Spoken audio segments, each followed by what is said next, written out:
হজরত শাহজালাল আন্তর্জাতিক বিমানবন্দরে নিরাপত্তা তল্লাশির সময় সৌদি আরবগামী এক যাত্রীর লাগেজ থেকে ৪,৩৬৪ পিস অবৈধ ইয়াবা ট্যাবলেট জব্দ করা হয়েছে। এ সময় সাইদুল ইসলাম নামে এক ব্যক্তিকে আটক করা হয়।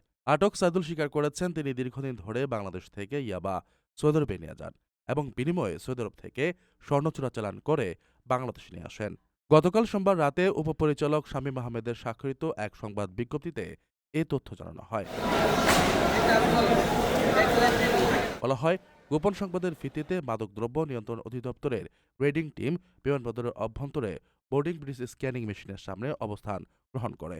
ঢাকা থেকে রিয়াদগামী ফ্লাইট নং BS381 এর একজন যাত্রী বোর্ডিং ব্রিজের ৫ নম্বর স্ক্যানিং মেশিন অতিক্রম করার সময় তাকে আটক করা হয়। আটক ব্যক্তির ব্যাগ তল্লাশি করে কার্বন এবং স্কচ টেপ দিয়ে মোড়ানো পলিথিন প্যাকেটে লুকানো অবস্থায় মোট ৪,৩৬৪ পিস ইয়াবা ট্যাবলেট উদ্ধার করা হয়। প্রাথমিক জিজ্ঞাসাবাদে গ্রেফতারকৃত সাইদুল ইসলাম জানান, সালাউদ্দিন নামের এক ব্যক্তি এই প্যাকেটটি তাকে দিয়েছেন। এই ইয়াবা ট্যাবলেটগুলো সৌদি আরবে অবস্থানরত নুরুল আমিনের কাছে পৌঁছে দেওয়ার কথা ছিল। আপনার স্বপ্নগুলো আকাশ ছুবে প্রবাসীর হেলিকপ্টারের মাধ্যমে। বিয়ে, জন্মদিন অথবা যে কোনো বিশেষ প্রয়োজনে হেলিকপ্টার ভাড়া করতে যোগাযোগ করুন স্ক্রিনে দেয়া নাম্বারে। প্রবাসীর হেলিকপ্টার, নিরাপদ ও সাশ্রয়ী বাহনের বিশ্বস্ত নাম।